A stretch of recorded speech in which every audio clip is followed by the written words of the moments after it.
नमस्कार, आप देख रहे हैं कैपिटल टीवी का खास शो वाटर वॉर। मैं हूं परवीन शेख।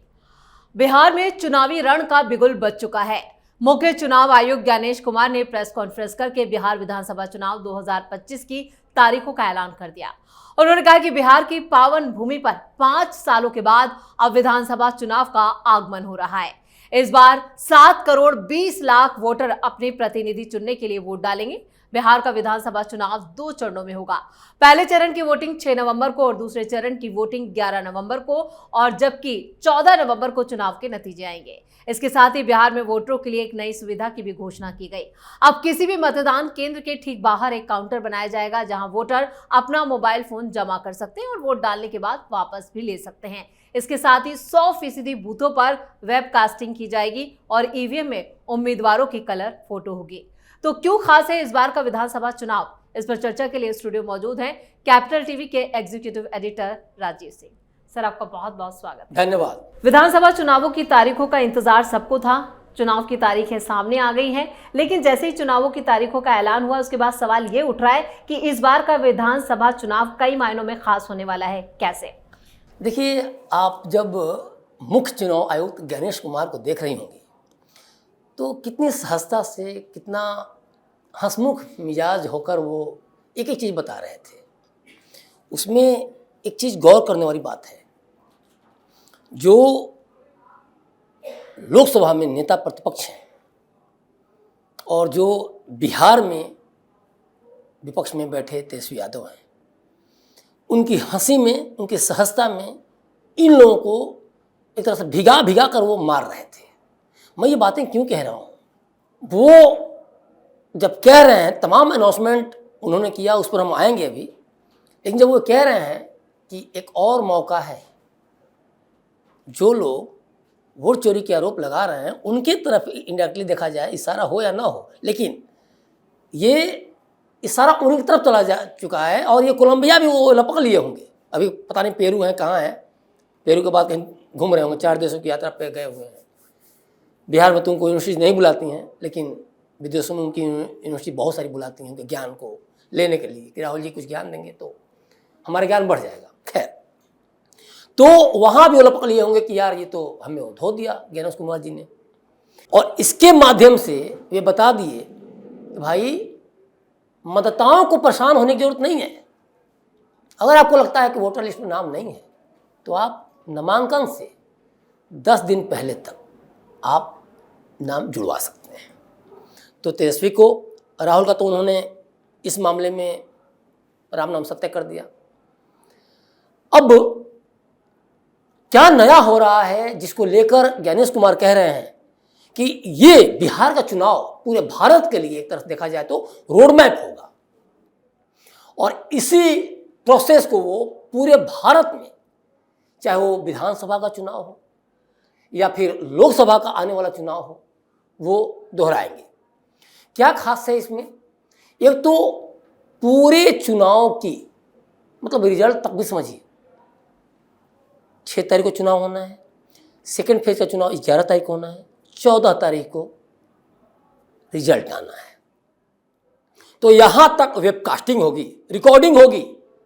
तो एक तो जो वोट चोरी के आरोप लगा रहे थे, जो बरगला रहे थे पूरे भारत में घूम घूम के, और जो बिहार अधिकार यात्रा तेजस्वी ने निकाला, चाहे वोटर अधिकार यात्रा राहुल जी ने निकाला, तो इन पूरे को एक साथ में उन्होंने लपेट दिया, उठाकर सीधे पटक दिया। अब बोलो क्या बोलोगे? इसके बाद साफ तौर पर उन्होंने कहा कि प्रत्याशियों का रंगीन फोटो होगा। जो ये परेशानियां शो ऑफ हो रही थी कि नहीं चेहरा तो पहचान में नहीं आता, तो मैंने इधर वोट दिया, गलती से दे दिया, बीजेपी को दे दिया, एनडीए को दे दिया, जदयू को दे दिया, तो अब वो सब बहाना नहीं चलेगा। प्रत्याशियों का रंगीन फोटो होगा, और जो वोटर आईडी कार्ड के बाद जो स्लिप लेकर लोग जाएंगे वोट देने, वो स्लिप पे भी बड़े बड़े अक्षरों में लिखा रहेगा, बड़े फॉन्ट में लिखा होगा। और प्रत्याशियों का जो रंगीन फोटो होगा उसमें जो सीरियल नंबर लिखा होगा, तो उनके भी फॉन्ट काफी बड़े होंगे। इसके अलावा देखिए, कह रहे हैं कि पोलिंग बूथ पर 1200 वोटर ही होंगे। ये क्यों है भाई? जो लंबी लंबी लाइन लगी रहती थी, अब नवंबर में है तो बहुत सारे इलाकों में काफ़ी ठंडी पड़ती है। तो हमने जून के दौरान भी देखा है, कई कई राज्यों में चुनाव होते हैं तो काफ़ी गर्मी होती है, लोग परेशान हो जाते हैं। तो 1200 वोटर ही रहेंगे, ताकि लंबी लाइन का और या मशक्कत न करना पड़े, और फिर ग्राउंड पे ही कुछ पोलिंग बूथ वगैरह होंगे जिसमें कि बुजुर्गों का खासतौर पर ख्याल रखा गया है, दिव्यांगों का खासतौर पर ख्याल रखा गया है। उसके अलावा जो एक मुख्य घोषणा है कि 90,000 पोलिंग बूथ पर मोबाइल रखने की भी सुविधा दे दी गई है। घुड़सवार होंगे, निष्पक्ष और पारदर्शी चुनाव के लिए वो अलग। और इसके अलावा चुनाव खत्म होने के बाद वोटिंग की पूरी जानकारी भी दी जाएगी। बुर्का पहनने वाली महिलाओं की भी जांच होगी। तेजस्वी यादव कह रहे थे कल कि बुर्का नहीं उठाना चाहिए।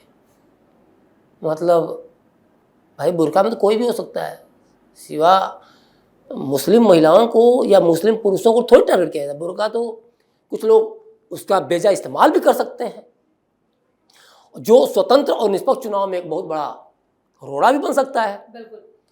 तो इसमें क्या बुराई है? अब आपके मांग से कुछ और नेता हैं, नीतीश कुमार के गन्ना मंत्री हैं, वो कह रहे हैं पासवान जी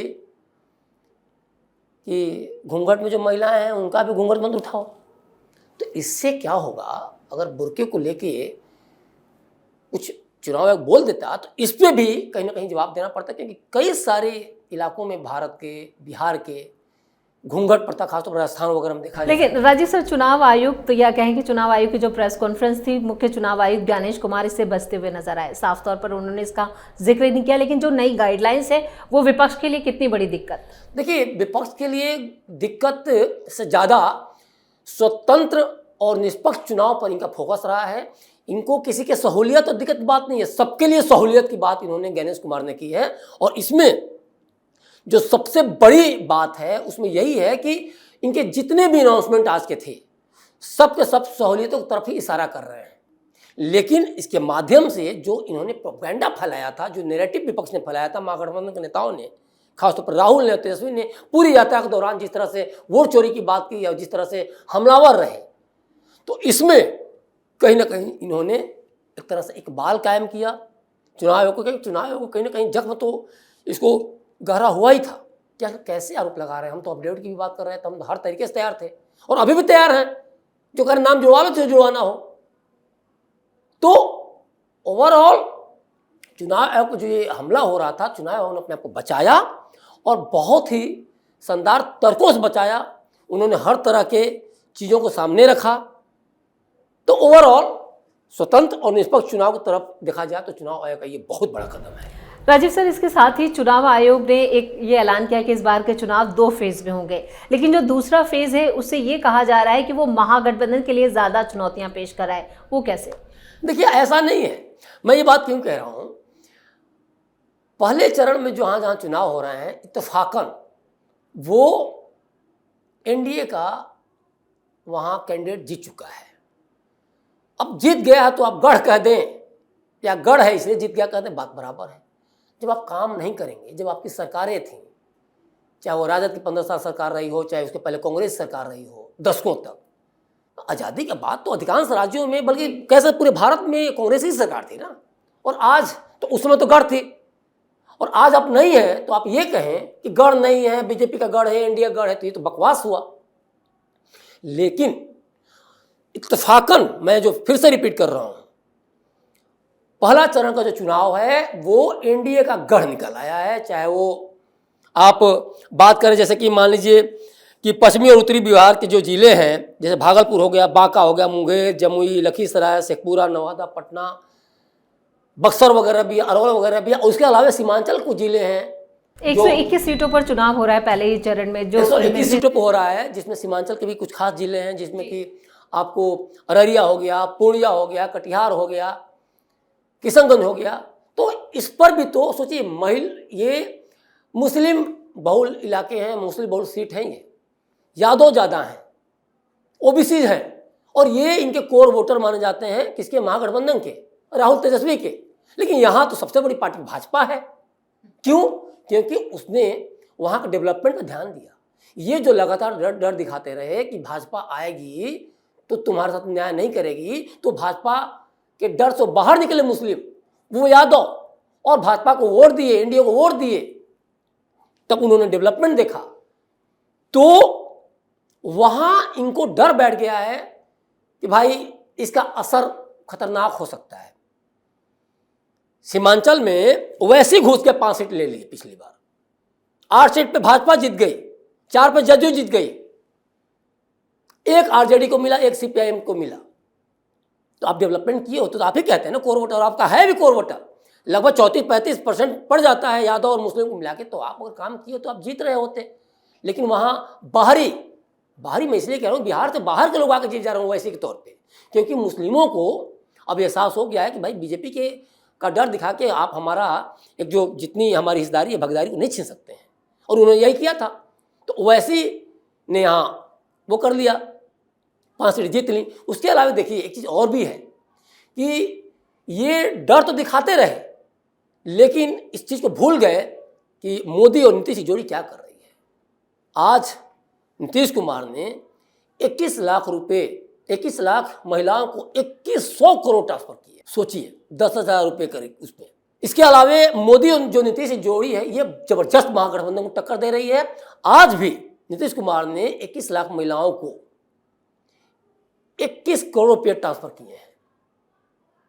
इसके अलावा 26 सितंबर को पीएम मोदी ने 75 लाख महिलाओं को ट्रांसफर किए थे। 3 अक्टूबर को दोबारा नीतीश कुमार मुख्यमंत्री महिला रोजगार योजना के तहत ट्रांसफर करते हैं। ये पूरा मिलाकर हो जाना 125 करोड़ रुपया। राजगीर में कल बिहार का पहला अंतर्राष्ट्रीय क्रिकेट स्टेडियम नीतीश कुमार ने दिया। आज पटना में मेट्रो का उद्घाटन किया।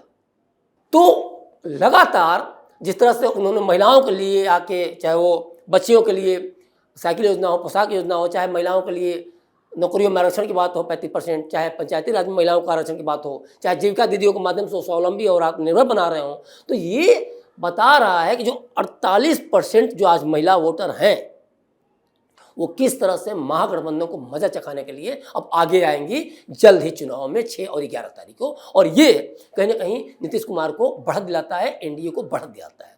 दूसरी बात एक चीज़ और है कि अगर अभी से भी ये पॉजिटिव जैसे यात्रा में गए पॉजिटिव पॉलिटिक्स को वो करते, या एक दूसरे को पावर पॉलिटिक्स नहीं दिखा रहे थे, या फिर काउंटर पॉलिटिक्स नहीं कर रहे होते, नीतीश कुमार को जिस सुशासन बाबू कहा था, जो महिलाओं आज के डेट में सबसे ज़्यादा वोटर हैं 48%, और 27 लाख नए वोटर इस बार निकल के आ रहे हैं युवा के तौर पे, तो ये सारे देख रहे हैं नीतीश कुमार ने उनके लिए क्या किया है, उनके रोजगार के लिए, महिलाओं के स्वावलंबन के लिए, आत्मनिर्भर के लिए। तो ये इनकी निगाहों में किरकिरी तो बन चुकी है, इसमें कोई दो राय नहीं है। दूसरी बात एक चीज़ और है, जिस तरह से कोलंबिया में जाकर राहुल उठपटांग बोल रहे हैं, जिस तरह से तेजस्वी यादव नीतीश पर लगातार हमलावर हैं, लोकतांत्रिक मर्यादा का ख्याल तो रखना ही चाहिए ना, लेकिन वो नहीं कर रहे हैं।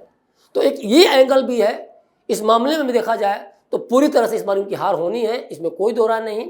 और इसीलिए तेजस्वी यादव लगातार हमलावर, अभी भी चुनाव आयोग के कॉन्फ्रेंस के बाद भी लगातार रो रहे हैं लोग, उनके पार्टी के लोग, कि कुछ हमारे कुछ पहलुओं को अनछुआ रख दिया गया, सबकी बातें मानी गई। अरे भाई, आपका डर बोल रहा है कि आप हारने वाले हैं, और अभी तक से जो सीट शेयरिंग को लेके कुछ नहीं हुआ है, जो मुख्यमंत्री चेहरे को लेकर कुछ नहीं हुआ आप लोगों के बीच में, जो उप मुख्यमंत्री चेहरे को लेकर सहनी साहब उधर से दावे पेश कर रहे हैं, तो ये बताने के लिए काफ़ी है कि ज़बरदस्त मारपीट अभी आप लोगों के बीच में होनी है, और यही डर आपकी हार का बहुत बड़ा कारण बनने जा रहा है। चलिए राजीव सर, इस तमाम जानकारी के लिए और सटीक विश्लेषण के लिए आपका बहुत बहुत धन्यवाद। धन्यवाद। तो चुनाव की तारीखों के ऐलान के साथ ही राजनीतिक दलों में सरगर्मियां तेज हो गई हैं, लेकिन बिहार के दोनों प्रमुख गठबंधन एनडीए और विपक्षी महागठबंधन में अब तक सीटों का बंटवारा फाइनल नहीं हो सका है।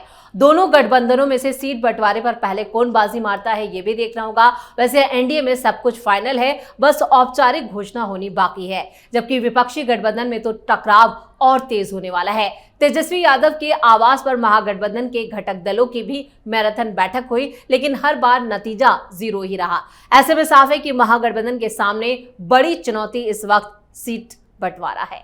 इस खास शो में इतना ही। वीडियो कैसा लगा कमेंट करके अपनी राय जरूर दें। वीडियो को लाइक करें, शेयर करें और कैपिटल टीवी को सब्सक्राइब जरूर करें। धन्यवाद।